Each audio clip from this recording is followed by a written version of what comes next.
kagaya ng sabi natin kanina, may nagdikta sa iyo eh. Kaya ka nangangaral ng ganyan kasi malaki tinatanggap mo. Eh kung wala ka kaya tinatanggap, mangangaral ka kaya. Ayun, lumabas na. Ano? Pare-parehong tinawag ng Diyos, pero lumalabas, yung ipinagkaloob niya, walang iba, yung pinaparami, walang iba rin, kundi yung salita ng Diyos. Ipinagkatiwala ito sa inyong mga tagapangaral, Word of God. Pero paano nyo ito dinadala sa harapan ng mga kapatid? Paano nyo ito sinasabi sa kanila? So ano ang aral sa buhay ng talinghagang ito na ikinuwento ni Jesus sa kanyang mga alagad? The parable of the talents is an illustration of what the kingdom of heaven is like. Yan, illustration lang to. Simbolo, para maintindihan ng kanyang mga listeners. The meaning behind the parable of the talent is that we are to be good stewards. Ayan, mga servants. Ginamit yung salitang stewards. Yung nakaraang nilagay natin laborers. Diba? Mga laborers. Tayo ito eh, yung nangangalaga doon sa salita ng Diyos. Ano po? Jesus is explained through the parable of the talents in 25:14-30 of Matthew that if we do well to take care of and grow what God has given us, we will be rewarded and given more. It is a story told by Jesus and is often interpreted as a lesson on the responsible use of one's abilities, resources, and gifts. May mga ipinagkatiwala sa atin. Ano ho? May makikita tayo ditong 3 puntos sa aral na ito. Yung una, makikita natin dyan. Pangalawa, pangatlo, yan ang natin lista. Meron dito tayo makikita mga aral ko na lumalarawan dito, ito yung simbolo nito, ito yung ipinapakitang nangyayari. Na kapag ang isang tao ay tumanggap, ayun, 5,000, 2,000, 1,000, pinakita doon sa ilustrasyon. Kapag ang isang tao tumanggap ng salita ng Diyos, kailangan mo itong ibahagi sa iba. Kung marami kang tinanggap, yung halimbawa, knowledgeable ka about the Word of God, mahusay ka, magaling ka, pero huwag mong isipin ikaw pinakamagaling. Yun yung sinasabi nga natin kanina, may pinapanganak na mas magaling pa sa'yo. Hindi ito matatanggap ng ibang mga preacher. Ang intindi, pag mas magaling ka sa kanila, kalaban ka. Ay, hindi gano'n kasi, ang intindi nila, sila yung pinakamagaling. Hindi gano'n na lahat tayo mahusay, lahat tayo magaling dahil tayo ay binigyan ng Diyos ng karunungan. Hindi tayo kagaya nung kay Eli Soriano na parang siya lang nakakaintindi nito. Hindi, lahat tayo naiintindihan natin to. Lahat tayo tinuturuan dito sa salita ng Diyos na ito. Ibabahagi natin ito sa iba kung paano mo ito i-distribute. Sa paanong paraan. Marami ba? O mananahimik ka na lang? Ayaw ko mangaral. Ayun o. Ayaw ko mangaral. Tatago ko na lang yan dito. Sa puso ko. Hindi wala bunga. So hindi ka mabuting servant. So kasi ito mga to, nanganak, di ba? Nagkaroon ng interest. Ipinakita doon, yung salita ng Diyos, pag kinonvert natin dito sa kabila, namunga. Ano? So itong mga ito ay useful. Useful. Ito ay walang kwenta o profitless. Profitable, may silbi, may tubo, ito unprofitable. Diba ganon? Sayang.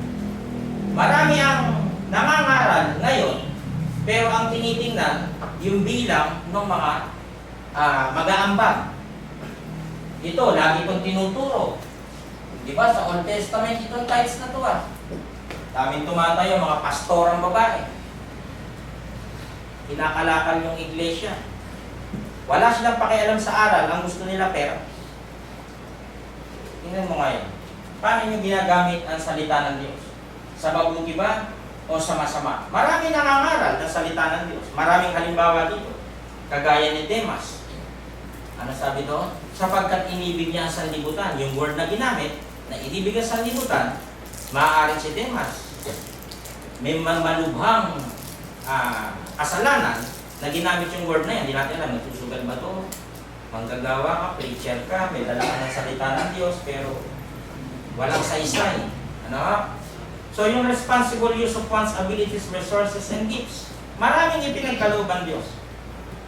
Ipinagkatiwala sa atin ang maraming pagpapala. Pwede sabihin ng iba, hindi naman kami mga preacher, wala kami yan. Oo nga. Members kayo.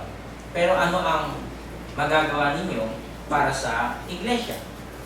Siyempre, tutulong kayo doon sa preacher. Ano ba Brad, yung dapat gawin sa iglesia? Mukhang tayo ay kumukonti. Diba? Pwedeng may mga ganong mga kapatid na mag-suggest. Padala kaya tayo ng mga misyonaryo para hahanap dun sa mga nawawalang kapatid. Yun po yung gawain ng iglesia. At ang nasusunod sa iglesia, yung kapatiran at yung preacher. Hindi isang tao lang. Ano po?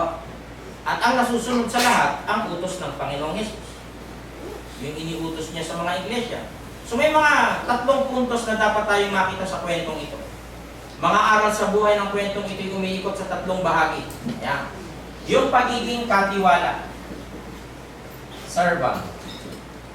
Pangalawa, yung pagbabalik ng may-ari. Return of the master. Yan, bumalik. Ano gagawin? Pangatlo, yung reward. Dahil dito, ang sabi, makipagkasiya kayo sa akin. Samahan niyo ako sa kasiyahan. Sabi ganun doon sa kanina. Dahil yung ibinigay sa'yo, tumubo. Yung binigay sa'yo, tumubo. Ikaw itapon sa labas. Yun. May kinalaman to. Dito. Ano ho? Sa reality, sa picture na yan, yung servant tayo, yung bumalik na master, walang iba kundi ang ating Panginoong Hesus. Yung reward, dalawa. Heaven and hell. Kahit tingnan niyo po sa context. Tagpusin niyo yung chapter 25. May itatapon sa apoy. Nandun na nga ang pagngangalit ng ipin. Meron namang itatapon sa magandang kapalaran. So yung pagiging katiwala, servant, steward, trustee. Ang pagbabalik ng may-ari, yung return of the master, ang gantimpala o reward. Doon muna tayo sa katiwala. Yung pagiging katiwala na pinagkaloob sa atin na salita ng Diyos ay hindi dapat maitago. Ano, kundi ito ay dapat palaguin. Sabihin sa lahat ng ating mga kakilala. Ano po? Dahil tayo ay manggagawa. Tayong lahat ay dumadaan lang sa mundong ito. Yun ang dapat nating makita. Isang picture na nagpapakita. Ito yung earth. Yan. Yung tao, pinapanganak. Mamamatay. May darating na naman bago. May aalis na naman. Dumadaan lang tayo dito. Dumadaan lang tayo, may papanganak na naman. May lalayas na naman. Ganun ang buhay. Na dapat makita ng bawat isa sa atin na kung paano masasayang ang moment na yan, ang panahon na yan, kung hindi mo isi-share yung salita ng Diyos. Tayong lahat ay dumadaan lang sa mundong ito. Maraming mga bagay ang ipinagkatiwala sa atin. Gaya ng ano? Buhay. Paano mo ginagamit yung buhay? Isa na yan. Yung free will, paano mo ginagamit? Yung nature. Bakit? We are all visitors. Dito, sa mundong ito. No? Mga dayuhan lang tayo dito, guest lang tayo dito. Ang may-ari nito ang Diyos. Oh. Papanganak, aalis. Papanganak, mamatay. Ganun eh. Di ba ba? So yung ipinagkatiwala sa atin, gaya ng salita ng Diyos na yan na isang kayamanang inilalarawan sa mga parabol. Paano mo ito ginagamit? Yung buhay. Eto, itong katawan to, paano mo ginagamit? Inom pa ba ng inom ng alak? Ano bang pinagagawa mo to? Sinisira mo ba itong katawan na to? Paano ito ginagamit? Diba? Yung kalayaan mo, yung free will na yan, paano mo ginagamit? Yung kayamanan na ipinagkaloob sa'yo, paano mo ito ginagamit? Akin lang to. Ito papamigay to. Trabahoan ko to eh. Ganun ba? O, iiwan mo yan. Tapos na yung panahon ng kapanganakan, paalis ka na. Parang gano'n. Saan dadali niya? Yung intellectual ability. Paano? Paano mo ito ginagamit?